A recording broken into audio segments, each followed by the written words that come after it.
आणि यापुढची बातमी मनोज जरांगेंच्या उपोषणाची। मनोज जरांगेंच्या उपोषणाचा आजचा 5वा दिवस आहे। मनोज जरांगेंच्या उपोषणाला पाठिंबा दर्शवण्यासाठी मराठा संघटनांनी बंदची हाक दिली आहे। या पार्श्वभूमीवर आज जालना, बीड आणि नाशिकमधल्या अनेक गावांमध्ये बंदची हाक दिली जाते। तर जरांगेंच्या उपोषणाला पाठिंबा देत मराठा संघटनांनी आज बंदची हाक दिलेली आहे।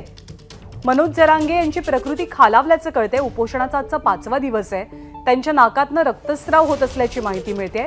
डॉक्टरांचं पथक सातत्याने त्यांना विनंती करते तपासणीसाठी, औषधोपचारांसाठी, परंतु सरकारी पातळीवर जोवर मागण्या मान्य होत नाही, अध्यादेश पारित होत नाही, तोपर्यंत आपण आपल्या भूमिकेपासून मागे हटणार नाही, असं मनोज जरांगेंचं म्हणणं आहे। कालपासून अनेक शिष्टमंडळ त्यांची भेट घेतात। मनोज जरांगेंच्या उपोषणाचा आजचा 5वा दिवस आहे। पोटात अन्नाचा कण नाही गेल्या 5 दिवसापासून आणि त्यामुळे त्यांची प्रकृती खालावल्याचं कळतंय। नाकातनं रक्तस्राव होत असल्याची माहिती मिळते।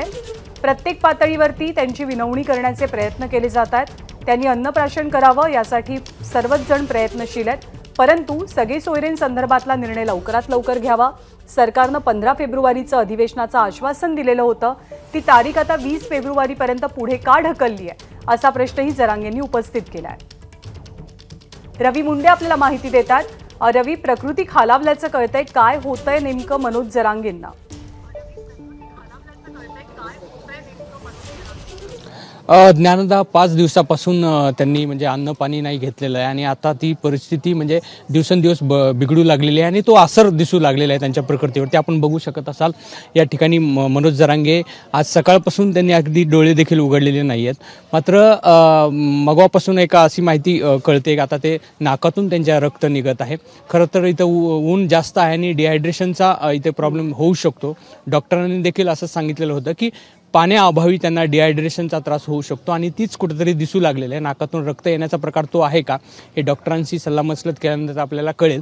मात्र प्रकृती ही खालावत चाललेली आहे। आज 5वा दिवस आहे। 10 तारखेला 10 वाजल्यापासून त्यांनी अन्न पाणी सोडलेलं आहे आणि त्याचा असर त्यांच्या प्रकृतीवरती पाहायला मिळत आहे। काल पत्रकारांशी संवाद करताना देखील ते अडखळत होते आणि काही वेळा त्यांनी माफी मागून ती पत्रकार परिषद देखील अर्धवट सोडलेली होती।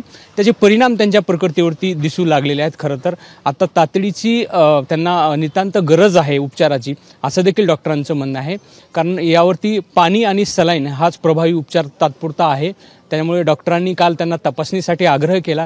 तब्बल 3 वेळेस पथक या ठिकाणी आलेलं होतं, मात्र डॉक्टरांना त्यांनी स्पष्ट तपासणीसाठी नकार दिलेला होता। माझ्यावरचा उपचार ही अंमलबजावणीचा कागदच असेल, असं देखील ते डॉक्टरांना म्हणत होते।